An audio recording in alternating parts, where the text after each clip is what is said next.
A iardar Fhulaingeas le Máire Mhac.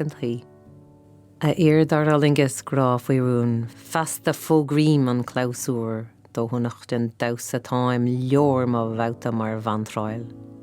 Tuig gur tailim airias córí madring an costas a de táim gan colla ihe dir fráin urchra vasníle. Gain mo chrí gad mo roire cuimhní a bhic hín náire an fian an fly a chráid mé mo dhéal gan ágan áile.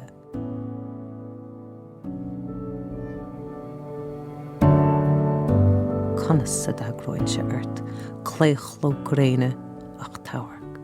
Dí gach lei fai scailp réirse, mallart bhuí an bhréag híirse. Cruí an cás ma bheith le tais, meas a ríis bheith a déagmas. Mar go bocht ó héamh ar beth, mo chaitre bhirte a bhfuil géir.